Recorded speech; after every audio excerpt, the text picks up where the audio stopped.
So I do want to announce today that we have 2 more positive cases here in LA County. This will bring our total number of cases to 13. One of the 2 new cases that we're announcing today was part of the group of travelers that went to northern Italy. These are now 8 people that were in that group that all have tested positive. They all were together while they were in northern Italy, and over the last few days have tested, and all are positive. All of our LA County cases who were traveling, people who were traveling, are all now tested, and they're all positive. They are all isolated. The second new case that we're announcing today is another screener at LAX. This is, again, a person who we believe is both linked to the first screener. They worked at that quarantine station at the same time. They are likely to have had the same exposure, but we have asked CDC to do the investigation. Obviously, that is under the federal jurisdiction at the quarantine station. That's Customs and Border Protection, and we will need them to complete that investigation.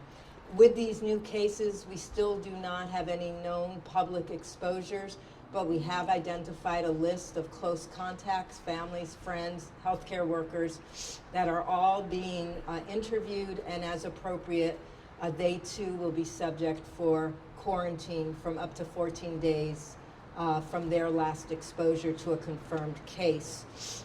I want to remind us that in our 13 cases, 1 has been resolved. That was a traveler from Wuhan City who is fully recovered and no longer infectious.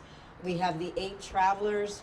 We have 2 family members who were infected.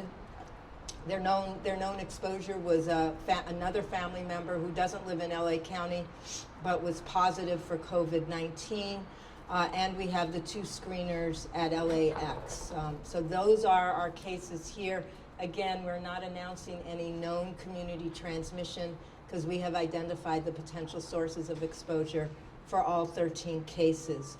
Nonetheless, we know that as we see increased cases, there's greater concern in some of our communities about what this means in terms of steps people can take to protect themselves.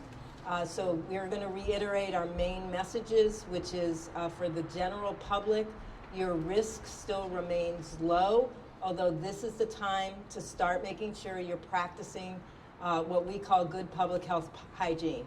The primary message for everyone is to stay home when they're sick. The primary message for everyone, children and adults, is even with mild illness to please not circulate in the public, particularly don't go to schools and don't go into work. We've asked employers to make sure that they understand this directive and are in fact offering flexible, non-punitive policies that allow sick people to stay home. That means you're fever-free for at least 24 hours without using any fever-reducing medications.